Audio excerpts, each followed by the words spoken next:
For almost 70 years, the Queen has been the head of the most famous family in the world. But one day there will be a changing of the guard. Her son Prince Charles is waiting in the wings. He's certainly the best trained king we're ever going to have. He's been waiting and training for decades. Since birth, Prince Charles has been preparing for the ultimate role, and with that comes a pressure to choose the perfect bride. He couldn't really step out with a member of the opposite sex without the press immediately analysing everything about this person. When you marry into the royal family, you marry into pressure. Tonight, royal insiders share the secrets of Charles and Camilla's rise to the top. The ups, the downs, and the scandal. There was such public debate and debate within the hierarchy of the church and the government about whether a divorced man could become king. Not only had a future king divorced, he then married his mistress. The secret love that rocked the royal family. The Camilla affair did huge damage to Prince Charles's standing. They no longer trusted him, and many people didn't want him to be the future monarch. But have Charles and Camilla finally won the public's affection?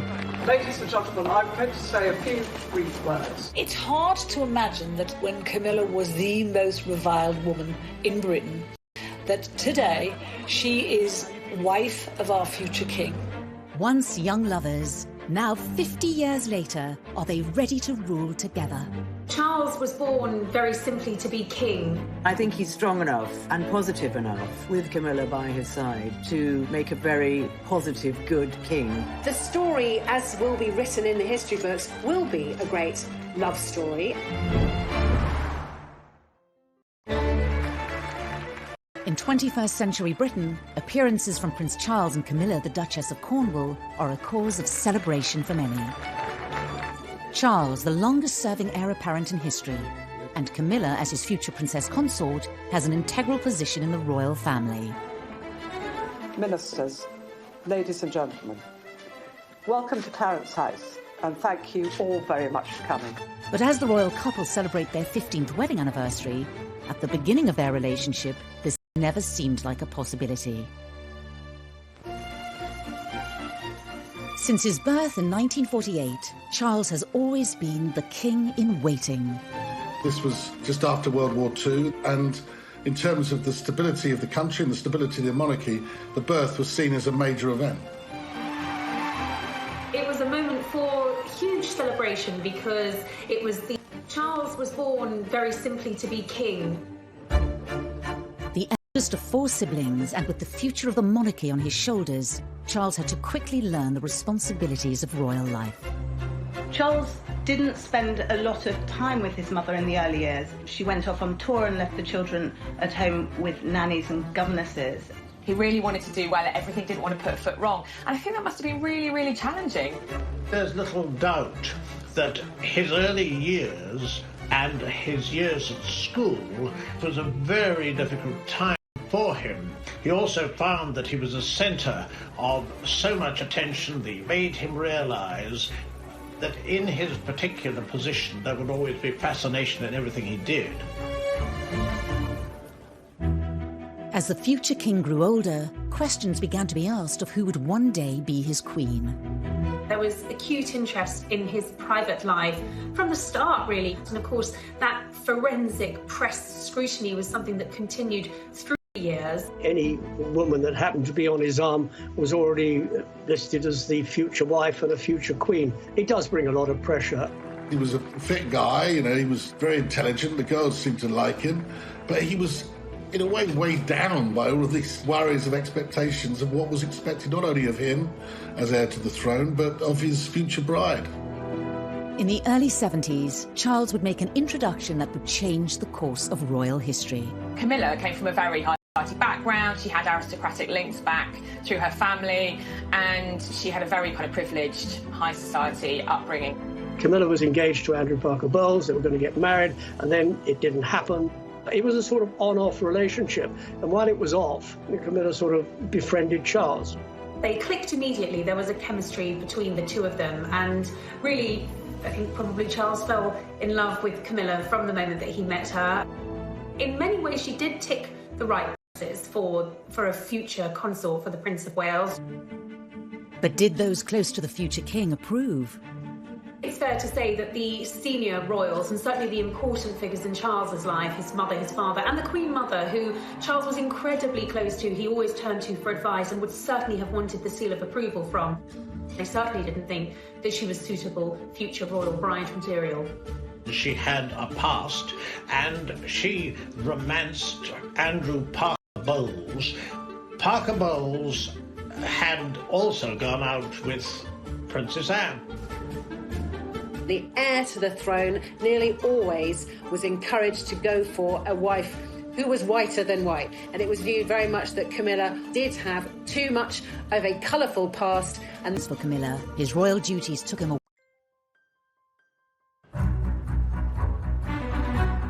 For almost 70 years, the Queen has been the head of the most famous family in the world. But one day there will be a changing of the guard. Her son Prince Charles is waiting in the wings. He's certainly the best trained king we're ever going to have. He's been waiting and training for decades. Since birth, Prince Charles has been preparing for the ultimate role, and with that comes a pressure to choose the perfect bride. He couldn't really step out with a member of the opposite sex without the press immediately analysing everything about this person. When you marry into the royal family, you marry into pressure. Tonight, royal insiders share the secrets of Charles and Camilla's rise to the top. The ups, the downs, and the scandal. There was such public debate within the hierarchy of the church and the government about whether a divorced man could become king. Not only had a future king divorced, he then married his mistress. The secret love that rocked the royal family. The Camilla affair did huge damage to Prince Charles's standing. They no longer trusted him, and many people didn't want him to be the future monarch. But have Charles and Camilla finally won the public's affection? Ladies and gentlemen, I'm going to say a few brief words. It's hard to imagine that when Camilla was the most reviled woman in Britain, that today she is wife of our future king. Once young lovers, now 50 years later, are they ready to rule together? Charles was born very simply to be king. I think he's strong enough and positive enough, with Camilla by his side, to make a very positive, good king. The story, as will be written in the history books, will be a great love story. In 21st century Britain, appearances from Prince Charles and Camilla, the Duchess of Cornwall, are a cause of celebration for many. Charles, the longest-serving heir apparent in history, and Camilla, as his future princess consort, has an integral position in the royal family. Ministers, ladies and gentlemen, welcome to Clarence House, and thank you all very much for coming. But as the royal couple celebrate their 15th wedding anniversary, at the beginning of their relationship, this never seemed like a possibility. Since his birth in 1948, Charles has always been the king in waiting. This was just after World War II, and in terms of the stability of the country and the stability of the monarchy, the birth was seen as a major event. It was a moment for huge celebration because Charles was born very simply to be king. The eldest of 4 siblings, and with the future of the monarchy on his shoulders, Charles had to quickly learn the responsibilities of royal life. Charles didn't spend a lot of time with his mother in the early years. She went off on tour and left the children at home with nannies and governesses. He really wanted to do well at everything, didn't want to put a foot wrong. And I think that must have been really challenging. There's little doubt that his early years and his years at school was a very difficult time for him. He also found that he was a centre of so much attention that made him realise that in his particular position there would always be fascination in everything he did. As the future king grew older, questions began to be asked of who would one day be his queen. There was acute interest in his private life from the start, really. And of course, that forensic press scrutiny was something that continued through the years. Any woman that happened to be on his arm was already listed as the future wife and a future queen. It does bring a lot of pressure. He was a fit guy, you know, he was very intelligent, the girls seemed to like him, but he was, in a way, weighed down by all of these worries of expectations of what was expected not only of him as heir to the throne, but of his future bride. In the early 70s, Charles would make an introduction that would change the course of royal history. Camilla came from a very high society background. She had aristocratic links back through her family, and she had a very kind of privileged high society upbringing. Camilla was engaged to Andrew Parker Bowles. They were going to get married, and then it didn't happen. It was a sort of on-off relationship, and while it was off, Camilla sort of befriended Charles. They clicked immediately. There was a chemistry between the two of them, and really, I think probably Charles fell in love with Camilla from the moment that he met her. In many ways, she did tick the right boxes for a future consort for the Prince of Wales. But did those close to the future king approve? It's fair to say that the senior royals, and certainly the important figures in Charles's life, his mother, his father, and the Queen Mother, who Charles was incredibly close to, he always turned to for advice and would certainly have wanted the seal of approval from. They certainly didn't think that she was suitable future royal bride material. She had a past, and she romanced Andrew Parker Bowles. Parker Bowles had also gone out with Princess Anne. The heir to the throne nearly always was encouraged to go for a wife who was whiter than white, and it was viewed very much that Camilla did have too much of a colourful past. And as for Camilla, his royal duties took him away from her and overseas. Charles was in his 20s. He was having to do military service because he's one day going to be commander-in-chief. He then joined the Navy to follow his father, his grandfather, and his two great-grandfathers. And it was very important to him to fulfill that role, because that's what's expected of him. With Charles away leading the military life expected of a future king, Camilla moved on. Like a lot of young ladies, they don't like their men disappearing out of their lives. He did disappear out of her life, and she married Andrew Parker Bowles. One can only imagine that Charles must have felt pretty crushed by this news. He'd gone away to serve, hoping that Camilla would wait for him. Certainly he thought that the relationship had legs, even if his family didn't. By marrying Andrew Parker Bowles, Camilla was ruling herself out of ever having a royal future. If she'd even entertained the thought of being queen, she would have thought, well, that's it, I'm waving goodbye to that. Because at that point, of course, in the 1970s, there was no way that a divorcee could ever marry a member of the royal family, let alone the heir to the throne. She remained great friends with Prince Charles. Prince Charles was always around at their house. You know, he's a godfather to their first child.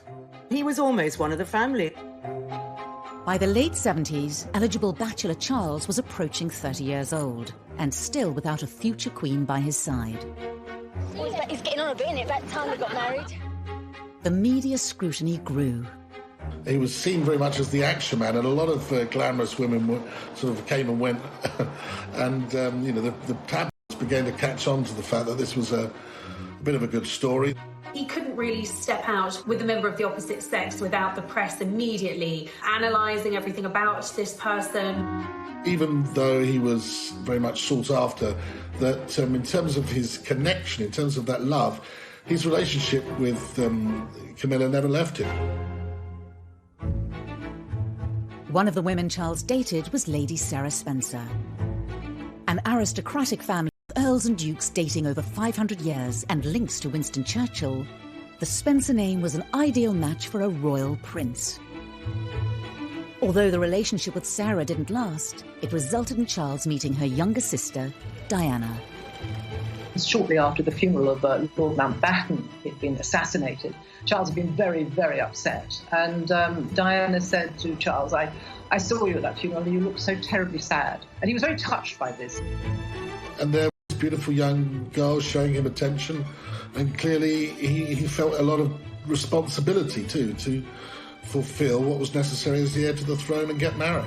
Where Camilla had been deemed unsuitable as a future queen, Diana was the proposed at Windsor Castle. He was given more as an ultimatum by his father to either marry Diana or let her go. Diana ticked all the boxes. She didn't have any baggage. She hadn't had any relationships really before meeting Prince Charles. He thought she was the kind of girl he could grow to love. Despite the shortness of their courtship, the palace, press and the public were enamoured by the royal couple. Why have you come here today? To try and get a glimpse of Diana and Charles. Why you say please? Because I think she's just the right person for him. This was an extraordinarily quick whirlwind, but it's what the public wanted. Once they saw Diana, they wanted Diana to be Prince Charles's wife. They were about to marry the Prince of Wales, and one day you would, in all likelihood, be Queen. It's a tremendous change for someone, if I may say, of 19 to make all of a sudden, the transition.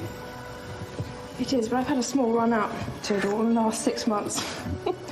And next to Prince Charles and I can't go wrong. He's there with me. I'm amazed that she's been brave enough to take me on. Shockingly, they'd only met a dozen times before they married. They didn't know each other at all. And I suppose in love. Of course. Whatever in love means. Most of the world thought they were looking at the future King and Queen of Britain. Everybody likes to think when they get married that they're going to be married for life. It's a fairy tale. I saw for myself, they were in love with each other at the beginning, but somewhere along the line, it collapsed.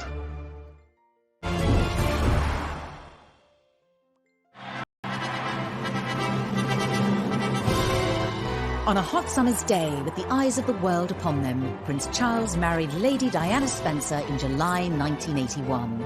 The event was watched by 750 million people worldwide. This was a thing of fairy tales. She was so young, so beautiful. Here he was, the future king. It seemed to be, from the outside looking in, a marriage made in heaven.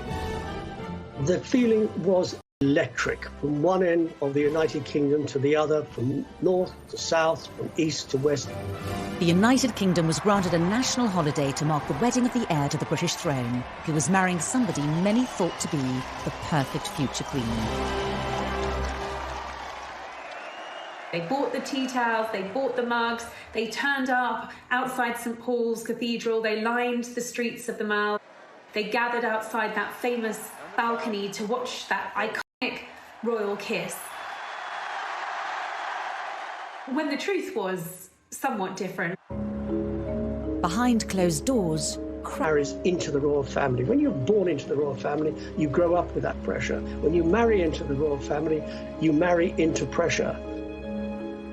Diana told me much later in one of our private conversations that she had felt like a lamb to the slaughter as she walked up the aisle, which is very sad, but I think she knew that things weren't quite right. And when she saw Camilla in the congregation, was immediately uneasy about it. Most were unaware that Charles and Camilla had remained in close contact. Charles was so close to Camilla that he bought her a bracelet that was engraved with their initials, which Diana found. She was enraged by it. She knew who it was for, and she wanted to know why he was giving this token to Camilla. Camilla's presence was even felt on the couple's 2-week honeymoon, when Charles was spotted wearing a set of personalised cufflinks. Almost unbelievably, Charles wore cufflinks, the C and C, meaning Charles and Camilla. They didn't have anything in common. They didn't seem to be able to talk to each other.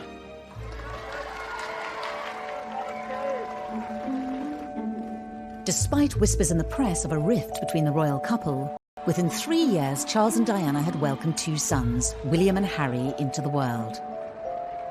Royal insiders pinpoint this as the moment that Charles and Diana's relationship was starting to break down. Charles wasn't the fully hands-on dad that she would have expected, and I suppose that created a distance between the two. She strongly suspected that Charles was still in love with Camilla and hadn't let go of her. Diana felt cut off, she felt isolated, she felt betrayed. Royal tours gave the press a first-hand look at the cracks in the marriage. Diana had asked Charles to come with her to the Taj Mahal, the Temple of Love. And he'd refused. And she was really hurt by that. So she made a point of going on her own. A tour of South Korea in 1992 would prove to be their last overseas engagement as a royal couple. All all attention from the British press was focused on any mutual signs of affection being shown between the Prince and the Princess. They went separately and they left separately, and I think the press really jumped on that and they realised that this was going seriously wrong. But nobody apart from Diana and her intimate circle knew about Camilla at that time. That didn't come until later. Shortly after their return from South Korea, in the year that the Queen dubbed an annus horribilis, Charles and Diana's separation was formally announced by Prime Minister John Major in the House of Commons. To separate. The Queen and the Duke of Edinburgh, though saddened, understand and sympathise with the difficulties that have led to this decision. Charles and Diana were told to continue to carry out royal engagements separately. Diana remained living in Kensington Palace, whilst she also kept her title Princess of Wales. Their Royal Highnesses have no plans to divorce, and their constitutional positions are unaffected. At that stage, bizarrely, they said it doesn't change anything that she's still destined to be the Queen, which was a bizarre thing to say when you look back at it now. Despite them no longer being a couple, divorce wasn't an option for the heir to the throne. Charles, as the heir to the throne, is the future head of the Church of England. The thought that someone who was going to be head of the Church of England could ever be divorced was complete no-no. The heartbroken public were unaware of the reasons behind the separation of their future king and his queen. What do you think of the news today that she's going to live separately from Prince Charles? She's not. That's the first time I've heard that. First time I've heard that. At that point, there were whispers within the palace, within the press, but nobody really had the full story. But within months of Charles and Diana going their separate ways, leaked phone calls seemed to publicly confirm Camilla's relationship with the future monarch. Tabloid newspaper had somehow managed to get access to conversations between the future king and his lover, Camilla Parker Bowles, which were at best described as intimate, although I'm sure the Queen probably had other choice words for the conversations that were leaked. This, after all, is the future king, someone the nation needs to look up to have the utmost respect for. And here he is, on tape, speaking to his lover, telling her that he wishes he could be a Tampax. The revelations proved devastating for Prince Charles, whose press image had been at an all-time high just a decade earlier. Prince Charles was in Shetland today, doing his best to look as if personal problems were the last thing on his mind, and he avoided all questions about the Camilla Gate tapes. The Charles-Camilla Gate was catastrophic, and it was the beginning of the public's absolute hatred of Camilla, and his standing plummeted as well. People thought he was ridiculous, they thought he was cruel, they deemed them both to be incredibly cruel to have done this to Diana. The leaked tapes were the beginning of a public feud between Charles and Diana, later dubbed the War of the Waleses. Charles and Diana fought each other using friends in the press. This was open warfare. In a rare television interview appearance, Prince Charles sat down with broadcast. Mrs. Parker Bowles is a great friend of mine. I have a large number of friends. I'm terribly lucky to have so many friends who I think are wonderful and make the whole difference to my life, which would become intolerable otherwise. And she has been a friend for a very long time. During the unprecedented documentary, Prince Charles publicly confirmed for the first time that he'd been unfaithful to Diana. Dickie Arbiter was Prince Charles's press secretary at the time. And I warned them at the time, it would have to be warts and all. You cannot deny anything, you cannot leave anything out, and nothing was left out, because Jonathan Dimbleby asked the Prince of Wales about extramarital relationship. Did you try to be faithful and honourable to your wife when you took on the vow of marriage? Yes, absolutely. And you were? Yes. Until it became irretrievably broken down. He admitted that he had been unfaithful, although he said not until his own marriage had irretrievably broken down, both of us having tried. But that was the headline: Charles admits adultery. To go from a wink, wink, nudge, nudge, such and such member of the royal family has got mistresses on the side or, is having affairs, was quite different to actually hearing from the future monarch, I have been unfaithful to my wife and my wife Is Diana, one of the most popular women on the planet. He was very upset with the negative press, as anybody would be, and it was very negative. It was very vicious. Less than a year later, Diana, still with her Princess of Wales title, retaliated with a revelatory BBC Panorama interview with Martin Bashir. It was an absolute secret. No one knew about this. Very few people within the BBC knew it was happening. I certainly didn't know, as the BBC's royal correspondent, until 24 hours before it was going to go out.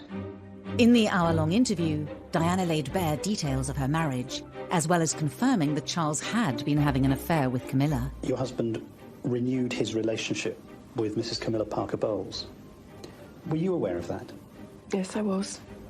But I wasn't in a position to do anything about it. A husband who was having a relationship with somebody else? Was a husband who loved someone else, yeah. You really thought that? Mm-hmm. I didn't think that, I knew it. There were some terrifically damaging assertions in there. I think the more damaging in the eyes of the palace was that she questioned Prince Charles's desire and ability to be king. Do you think Mrs. Parker Bowles was a factor in the breakdown of your marriage? Well, there were 3 of us in this marriage, so it was a bit... After the Panorama interview, and she was very contrite, she was very sorry that she had done it, but why had she done it in the first place? It was all this sort of attacking each other, getting back at each other. The scandal rocked the royal family. This is not what the monarchy is supposed to be about, and it had become a complete soap opera. The Camilla affair did huge damage to Prince Charles's standing amongst his people, amongst his subjects, the British public. They felt that he had acted disgracefully towards Diana. They no longer trusted him. And many, many people didn't want him to be the future monarch. In the midst of the public chaos, Camilla's marriage to Andrew Parker Bowles also came to an end. Up until that point, Andrew was more than happy to let Charles and Camilla's affair go on, providing it was in private. As soon as it came out into the public and he was presented as this injured party, he couldn't let it go on, and the couple filed for divorce. Could Charles's reputation ever recover?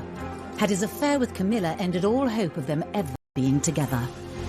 By this stage, of course, there was no prospect of her realistically, as it was seen at that time, of ever becoming Charles's wife.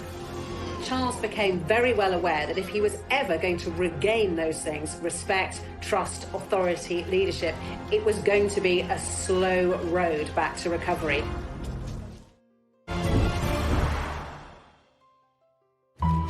Charles and Camilla's affair had been explosive for the monarchy. Prince Charles was in Shetland today, and he avoided all questions about the Camilla Gate tapes. The popularity of the future king was at an all-time low with the public, as was Camilla's. So at this point, in the kind of mid-90s, her reputation was absolutely traduced. She was a marriage wrecker, she was a temptress, she looked like a horse. People would spit at her in the streets. Her public reputation that she was a complete evil witch, and she had seduced Prince Charles from his gorgeous wife. She was, I think it's fair to say, the most hated woman in Britain at one point. Charles's relationship with Diana had also sunk to a new low. Things just got so toxic, and they really were toxic between Charles and Diana. They couldn't even be in the same room as each other. And I think it was having a really bad effect on William and Harry. The marriage problems of Charles and Diana have cast a shadow over the royal family.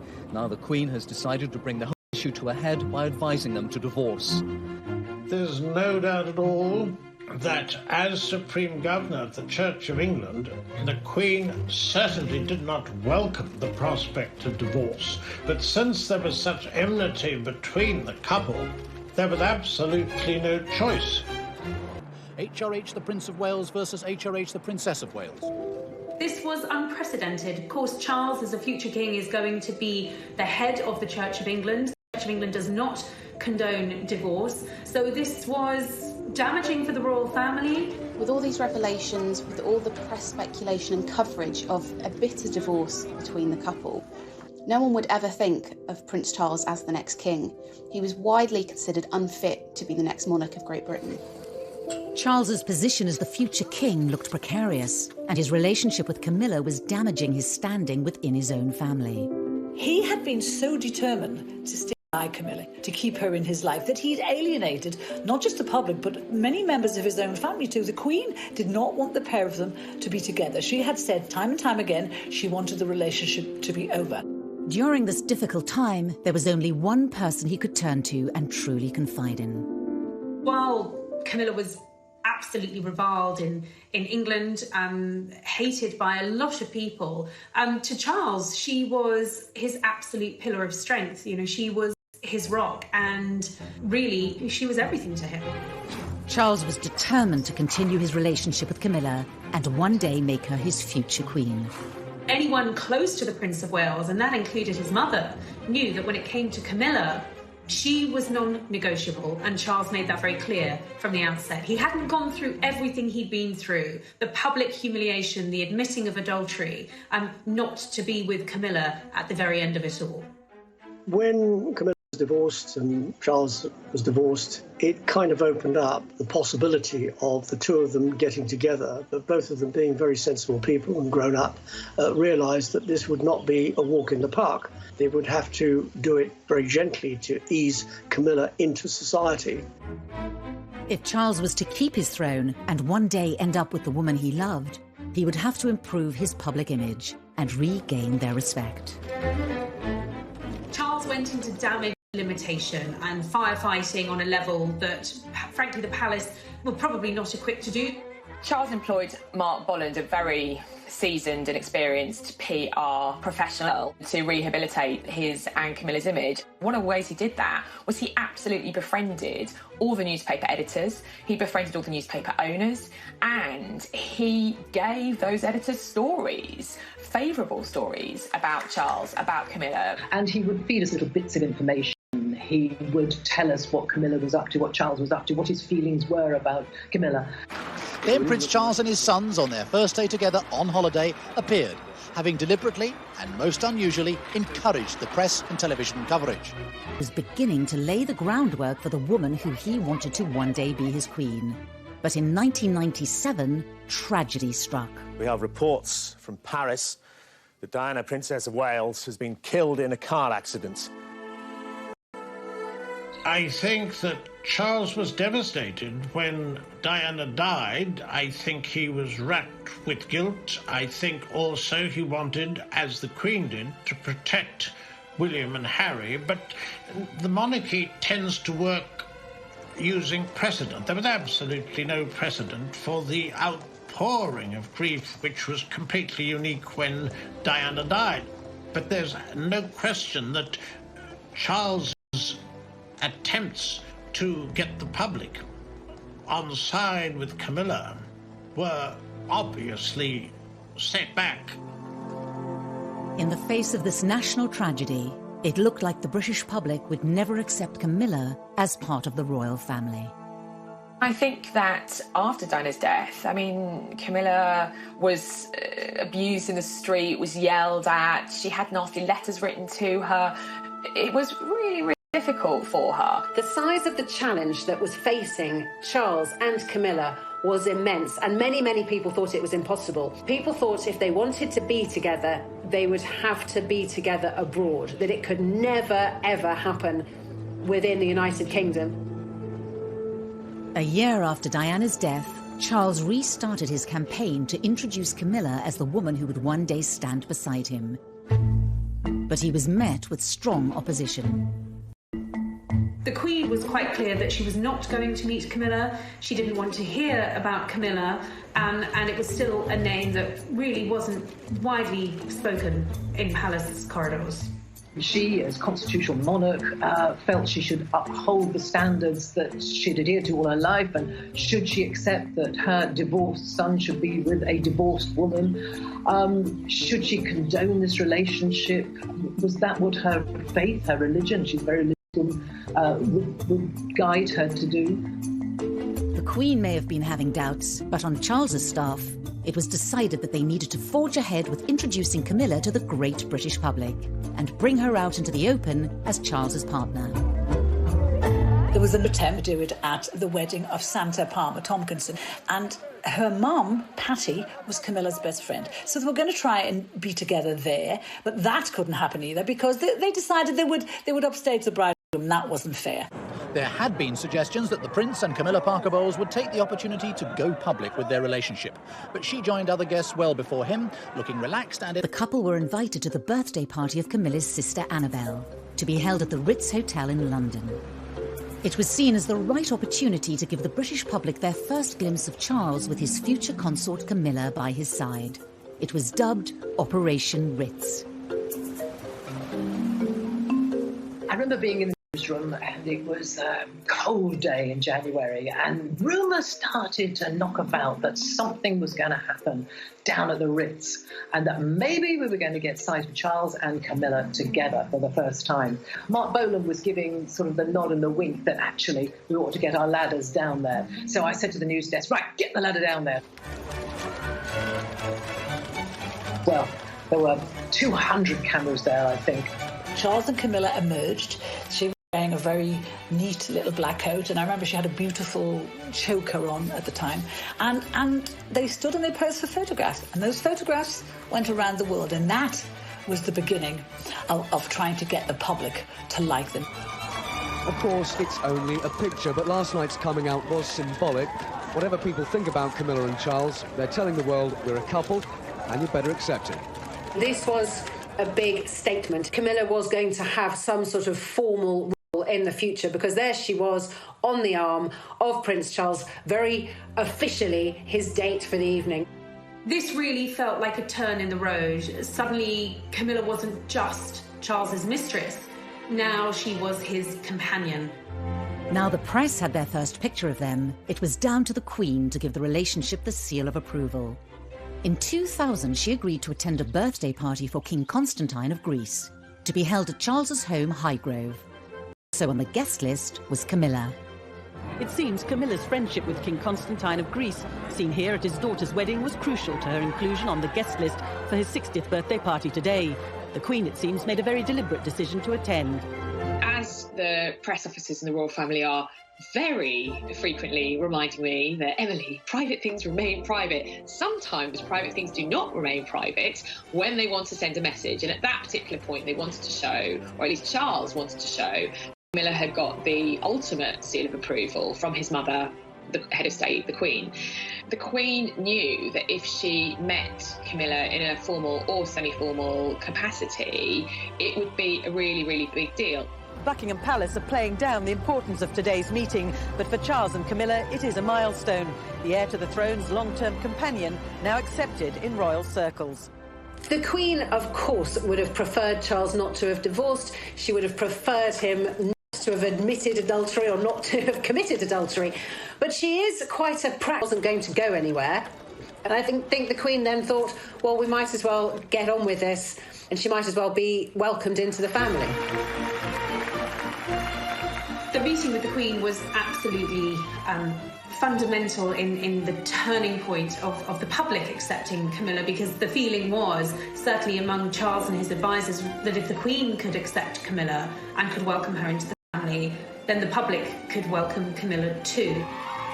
And that really paved the way for a change in attitude among the public. By the end of the millennium, Charles's popularity had bounced back. But there was still a long way to go for Camilla to be accepted as Charles's future queen.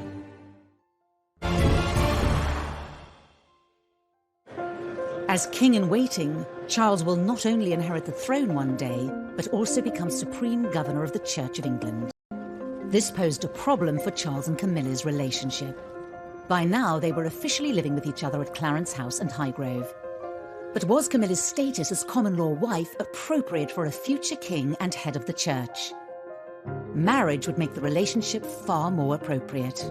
I think there was pressure from the outside that really he had to make this official. As his position, he's going to be head of the Church of England, defender of all faiths as he wants it to be when he becomes king. And frankly, I think from his kind of professional point of view as future king, I think it needed to happen.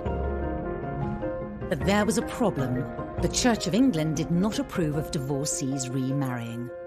The Prince of Wales has started to persuade very senior figures, people like the Archbishop of Canterbury, George Carey, that there was a reason for him to be married. Why should the heir to the throne, who would one day be the king, the defender of the faith, why should he be forced to be in the situation where he can't marry the woman he loves? Why is it for them to be partners. And so I think people gradually came round to the feeling that it was just the right thing to do. Possibly one of the last to be persuaded was Her Majesty the Queen, a very high church believer in the marital state. But once the church was on side, I think there was no real reason to block it anymore. They've waited long enough, but tonight they emerged as a couple soon to be wed. In February 2005, 56-year-old Charles and 58-year-old Camilla announced their engagement. How are you feeling, ma'am? All right. Just all right? I'm just coming down to earth. Did you get down on one knee to propose? The future bride wore a ring that belonged to Charles's beloved grandmother, the Queen Mother. I think Charles had always wanted to make Camilla his bride, his wife. I think he felt that she'd endured a lot of real to make her his wife, his bride. This was the first time in history that an heir to the throne would marry a divorcee. The Church of England might have backed the union, but this wedding would have to be very different to all previous royal weddings. Charles and Camilla would need to have a much lower-key ceremony. Having been divorced already, both Charles and Camilla would have found it difficult to marry within the church. So instead, they had a civil service at the Windsor Guildhall. This would be the first large-scale event with Camilla at the centre of royal life, and Camilla was nervous at the potential public reaction. She was terrified no one would come. She was terrified she'd be booed. And I remember seeing film footage at the time, about 6 a.m, and there was no one on the streets of Windsor. It was freezing as well, I remember. It was a really, really cold day. She must have been terrified that no one would be there. And, you know, I think as a journalist, I was looking at it and thinking the only reaction to this is going to be national apathy, which is kind of almost as bad as protests. However, by 10:30, the streets were thronging with people.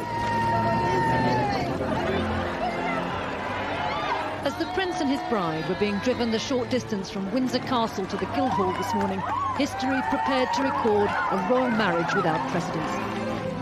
TV cameras filmed the moment when Charles and Camilla arrived at the registry office in Windsor for their historic marriage. The ceremony was attended by William, Harry, Camilla's children, and a few friends. The Queen, as head of the Church of England, did not feel that she could attend, but she did join the couple for a blessing at St George's Chapel afterwards. The first time the public got to see the Queen really close to Camilla was when Charles and Camilla came out of St George's Chapel after the blessing of their wedding ceremony. And there was a picture that didn't appear to be staged. It seemed very, very natural, but there was Camilla by the Queen's side, the Queen looking very happy, very relaxed, and, well, Charles looking like the happiest man on earth, because I think on that day he probably was. And she looked gorgeous. I mean, she looked fantastic in the outfit with that beautiful dress and the headdress. And I thought that she looked the best, she'd ever looked, really.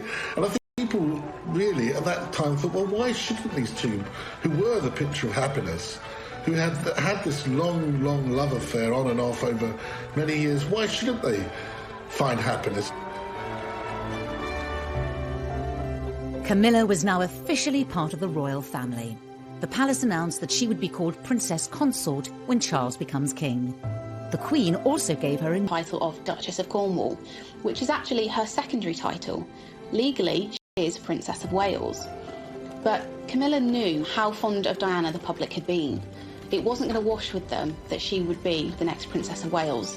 I remember when they got married, it was 8 years after the death of Diana, Princess of Wales, and feelings and memories were still running high.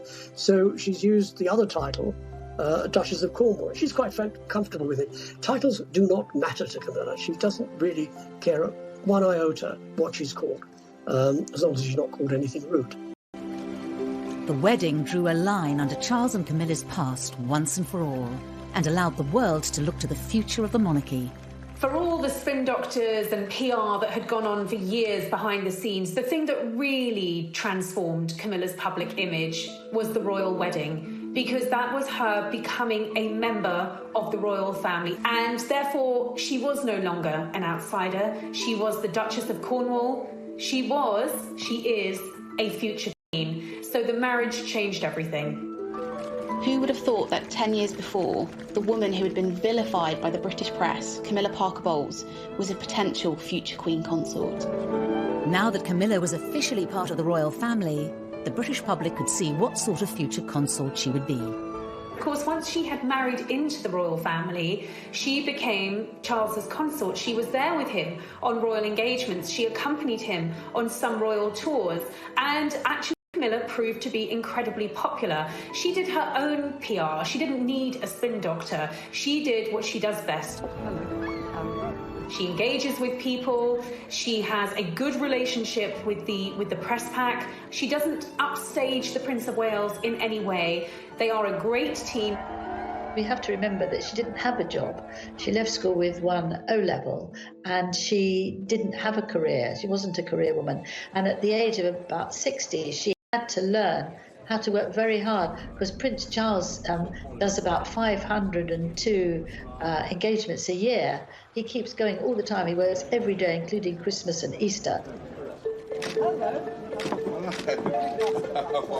As Charles's future consort, she has also thought very hard about the charities that she supports. All senior members of the royal family have their favourite charities, the charities they support, the issues that they're most passionate about. In this case, it was very difficult for her because so many causes that we understand she actually did care about were associated with Diana. And she had to be so careful not to tread on Diana's image and Diana's favourite subjects or favourite charities, because, of course, it would look like she was trying to walk in. She's very committed to quite a number of charities. One of them, the Osteoporosis Society, because her mother died of osteoporosis. Another is learning, book reading, education, and abuse against women. She's very committed to that as well. Now, the purpose of asking you all here today is to try and form a united front to help victims of rape and sexual abuse. I think Camilla is clearly very passionate about the domestic abuse agenda and about making sure that what influence she has, that she has this platform given to her as a senior member of the royal family, that she's not going to waste it and she's not going to throw it away. And I think a lot of people will admire her for that. As the wife of the heir to the throne, Camilla's image has radically changed. We saw a bit of a makeover ahead of the royal wedding. She lightened her hair, she clearly had a lot of work done on her skin. She was radiant, she stopped smoking, and all of these things to please Charles. And her sense of style changed too. Now we were seeing her in far more regal attire, experimenting with beautiful dress codes. She's a great lover of hats. She really wears hats well. We saw her coming out in jewellery from the royal collection. So really emerging as a royal. As Duchess of Cornwall, she suddenly began to scrub up pretty well. And she wore some beautiful clothes. And she's adopted a style which she wears quite pale clothes, which suits her as she grows older. And she's very smart. I dare say behind doors, she probably actually still puts on a pair of wellies and some smelly old jeans and really enjoys dressing down. But she also dresses up very well indeed now. Over the past 2 decades, Camilla's relationship with the Queen has also transformed. Of course, it was a slow burn, and I think that they obviously had to build their relationship. They had to develop that. They have a shared love of horses. They're both outdoorsy. They're both country ladies. It's interesting that when you see Camilla with the royal family, she seems very much at the heart of it. When you see her with the Queen, and they're always giggling, the pair of them, they seem to have a lot in common. And it's just interesting how we've gone from the Queen not wanting her, even as back as 1970, she didn't want her because she was a bit of a gal. And it's precisely because of that now, because she's a bit of a gal, because she's good fun, that the Queen wants her around. At the Queen's Diamond Jubilee, the country celebrated 60 years of the Queen's reign. But it was also an opportunity to clearly show where Camilla was in the royal family's pecking order. When the Queen decided to put saying, this is Charles's wife, she will one day take my place, and she is the future of the British royal family. And that marked such a turning point from the woman who'd had bread rolls pelted at her in the supermarket as the wicked mistress of you know, of the heir to the throne. Of course, it's a terrible cliche to say that a picture paints 1,000 words, but that image tells you that Camilla has come in from the cold. That was a very, very big moment for Camilla.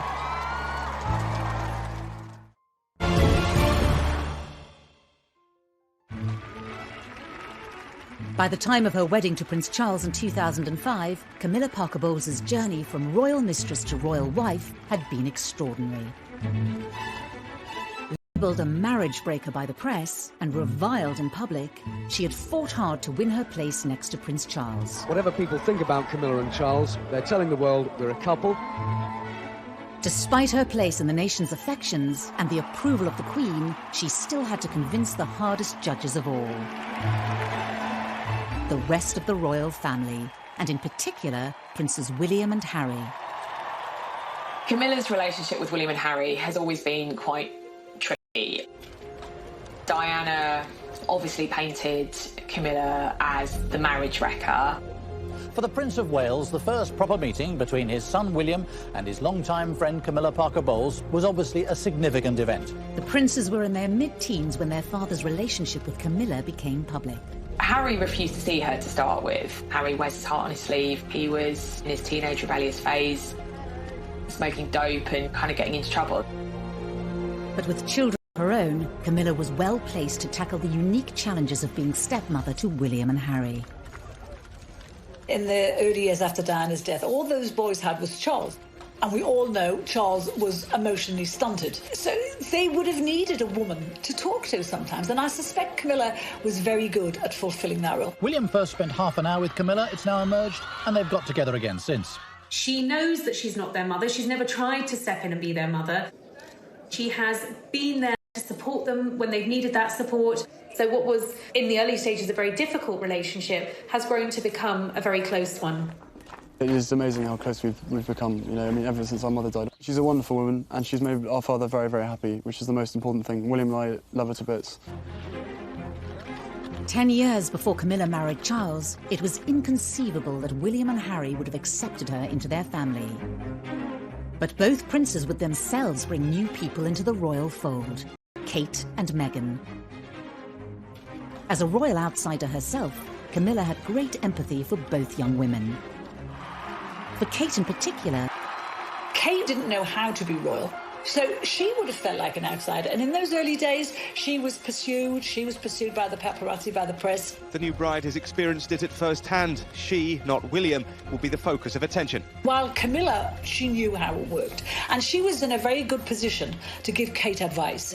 After the royal wedding, she took Kate for lunch, I think, just to sort of settle nerves and give some good stepmotherly advice. She has been there for the Duchess of Cambridge. just over 6 years after William and Kate's wedding, Prince Harry announced his engagement to Meghan Markle. Royal watchers talked of her as someone quite unlike the other members of the family, but she had much in common with her future husband's stepmother. In many ways, Camilla had paved the way for Meghan, in the sense that they were both divorcees, neither of them were royal, but I think Meghan took any criticism of her position personally. Camilla would have been there to tell her not to take it personally, and that this is just what happens when you're an outsider. Throughout her life with Charles, Camilla has always maintained an upbeat public persona in the face of criticism. It's a quality that has rubbed off on Charles. As he edges closer to the throne, Camilla has transformed the way he engages with the public and approaches his duties. I think it's very clear when you look at Charles and Camilla over the last 15 years what a difference she has made to his persona, to his outlook, to his demeanour.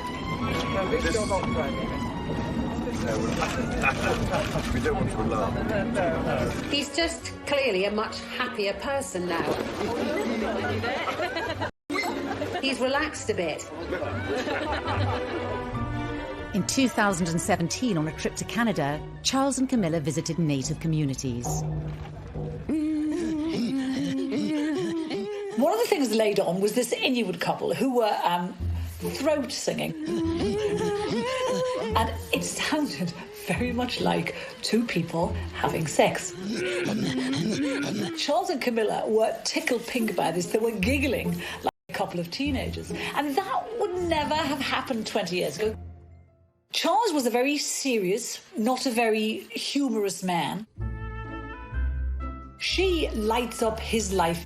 She understands his moods. She understands how to get him out of those moods. She knows what makes him laugh. He loved that she was fun.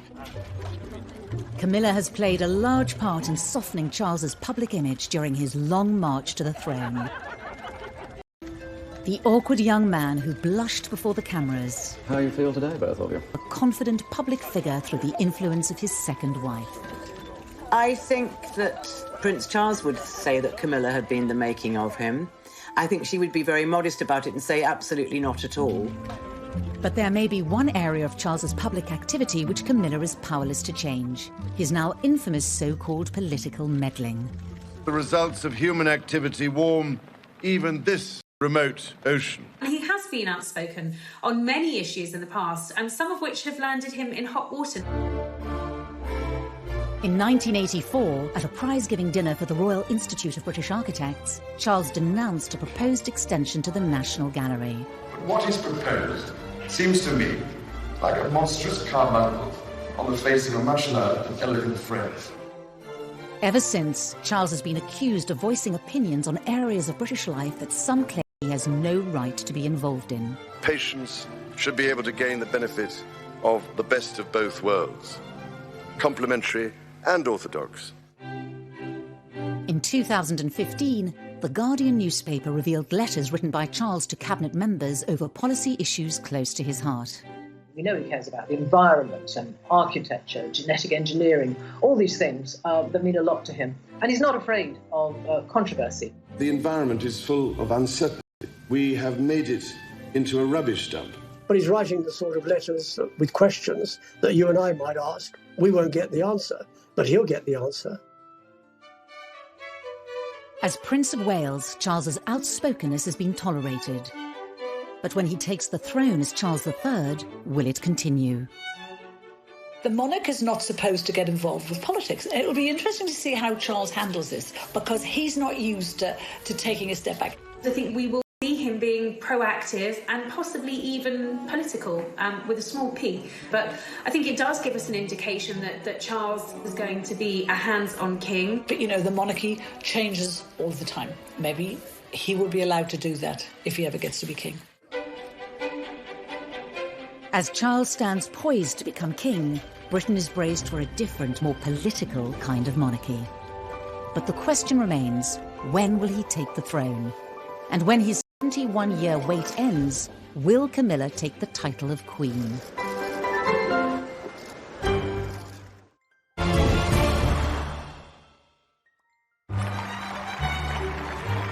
Prince Charles is the longest-serving heir to the British throne in history. In 2020, at the age of 71, his wait to become king continues. Yet with Prince Philip, the Queen's greatest supporter, the centre of royal power for Charles to fill. Prince Charles has stepped in where Prince Philip would have been. He now joins the Queen for the Royal State opening of Parliament. It's been suggested that Charles would be the next head of the Commonwealth. This is an occasion to celebrate with renewed pride our remarkable Commonwealth family. It makes sense because it provides the continuity and stability of this 53-nation club. He's been the official mourner-in-chief when it comes to attending state funerals. I think what we're seeing is a gradual handover of power. There is talk of him being more shadow king than Prince of Wales. After so long on the sidelines, Charles is now on the cusp of stepping onto the British throne, with Camilla firmly by his side. But what kind of leadership style will we see under Charles? I think he's strong enough and positive enough, with Camilla by his side, to make a very positive, good king for our times, whatever kind of times we have. Because of Brexit, because of divisions within the country, Prince Charles is going to have to heal a divided nation and try to make it a united nation. After contracting coronavirus in March 2020, Charles gave a message to the nation, offering solidarity with others affected by the greatest health crisis in a generation. It hinted at what we may see Wales king, he is called upon to speak in times of crisis. None of us can say when this will end, but end it will. Until it does, let us try and live with hope and, with faith in ourselves and each other, look forward to better times to come. Only 2 days after this message, Charles opened the fast-tracked Nightingale Hospital, specially built in London's XL Centre to cope with coronavirus patients. In this dark time, this place will be a shining light. Alongside the Queen's historic address to the nation during the pandemic, Charles's message demonstrated the power of the monarchy to unite in troubled times. As the Queen ages into her 90s, we may see Charles speaking directly to the nation more and more. It has led to speculation that she could hand the throne to him early, effectively abdicating. Abdication is still quite a dirty word in royal circles. I don't think she will contemplate abdication unless forced to do so by ill health. The Royal Navy's greatest battleship had been chosen for the voyage to the Cape. When the Queen famously made her address to the nation in South Africa in her 20s, she swore she would be Queen for the rest of her life. I declare before you all that my whole life, whether it belong of our great imperial family to which we all belong. The vows that she made on her 21st birthday to serve until she takes her last breath, I think those vows are as true to her now as they were then. The last time a monarch abdicated was in 1936, when Edward VIII stepped down so he could marry American socialite Wallis Simpson. As a divorcee, the morality of that era made her an unacceptable bride for the king. But 60 years later, Britain was more accommodating of Charles and Camilla, both divorced from previous marriages. Abdication may not be palatable to the palace or the public, but further back in royal history is an example of another way that power could be handed over to Charles. In 1811, as George III became incapacitated with mental illness, Parliament invoked the Regency Act, whereby his son could rule in his name as the Prince Regent. The Regency Act remains at the disposal of any reigning monarch.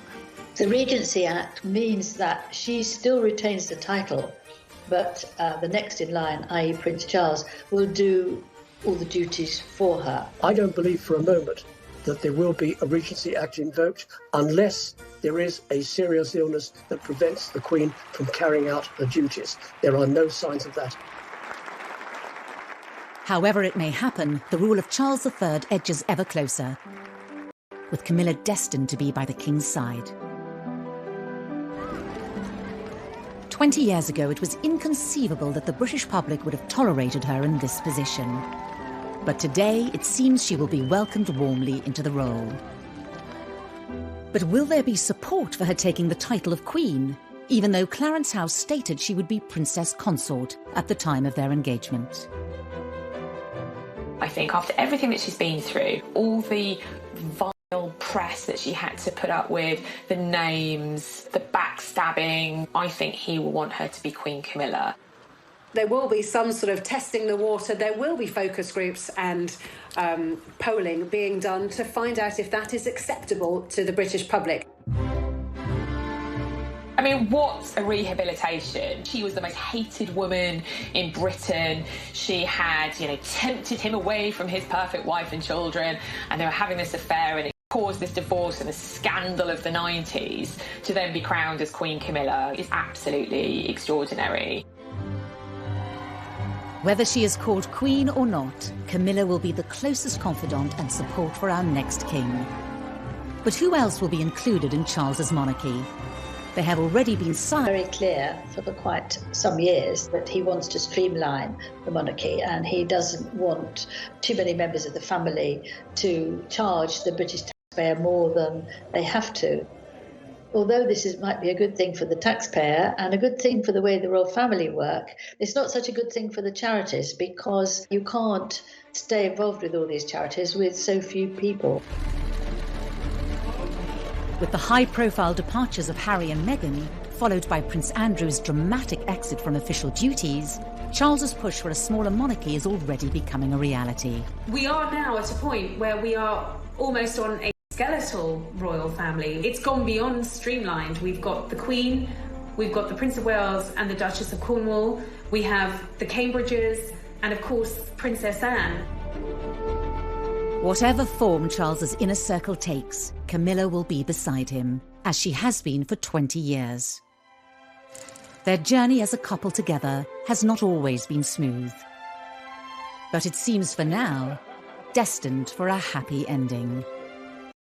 The story, as will be written in the history books, will be a great love story, and it will be not only a king in waiting who had to wait 50 years to get on the throne, but also a prince who had to wait decades and decades to get the woman he'd always been in love with by his side.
in love with Camilla from the moment that he met her.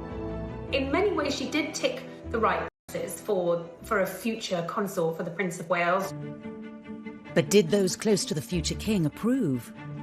It's fair to say that the senior royals, and certainly the important figures in Charles's life, his mother, his father, and the Queen Mother, who Charles was incredibly close to, he always turned to for advice and would certainly have wanted the seal of approval from.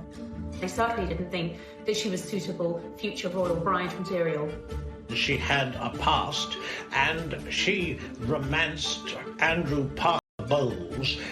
Parker Bowles had also gone out with Princess Anne. The heir to the throne nearly always was encouraged to go for a wife who was whiter than white, and it was viewed very much that Camilla did have too much of a colourful past. And for Camilla, his royal duties took him